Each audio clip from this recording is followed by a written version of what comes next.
বলেন কোন জিনিস কিয়ামতের দিন অন্ধকার হয়ে দেখা দিবে বলেন।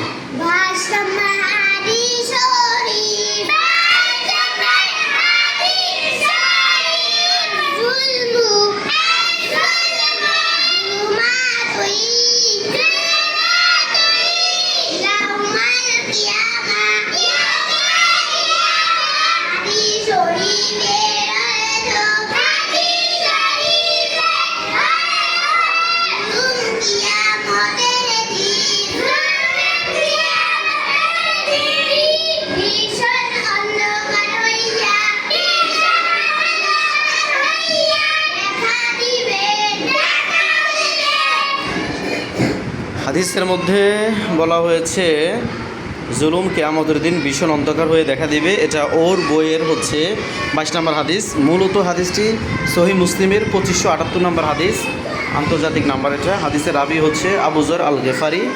তিনি হুজুর সাল্লাল্লাহু আলাইহি সাল্লাম থেকে বর্ণনা করেছেন যে আল্লাহ রাসূল সাল্লাল্লাহু আলাইহি সাল্লাম বলেন, ইত্তাকুয যুলমা ফা ইন্না যুলমা যুলমাতুন ইয়াউমাল কিয়ামা, যে তোমরা জুলুমকে ভয় করো, কেননা জুলুম কিয়ামতের দিন মানুষের সামনে ভীষণ অন্ধকার হয়ে দেখা দিবে। অন্ধকার বলতে আল্লাহ রাসূল বোঝাতে চেয়েছেন এখানে যে তার একটা বিপদের কারণ হবে জুলুম।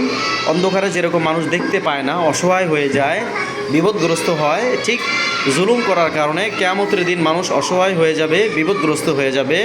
যাদের উপরে সে জুলুম করেছে সকলেই কিয়ামতের দিন আল্লাহর কাছে তার ব্যাপারে নালিশ করবেন, বিচার করবে, বিচার চাইবে এবং আল্লাহ এর বিচার হিসাবে তাকে শাস্তি দিবে। তো এই জন্য আমরা সকলেই জুলুম থেকে বেঁচে থাকব, চাই সেটা নিকট আত্মীয় হোক বা দূরবর্তী আত্মীয় হোক, প্রতিবেশী হোক, হ্যাঁ। তারপরে হচ্ছে যে যেখান থেকে অধীনস্থ হোক, কর্মচারী হোক, হ্যাঁ, মালিক পক্ষ, যাতে করে কর্মচারীর উপরে জুলুম না হয়, অথবা যারা কর্মচারী আছে তাদের দ্বারা যেন মালিক পক্ষ কখনো অন্যায়ের শিকার বা জুলুমের শিকার না হয়। আল্লাহ তাআলা আমাদের সকলকে অন্যায়, অবিচার এবং জুলুম থেকে বেঁচে থাকার তৌফিক দান করুক। সকলে বলেন আমিন।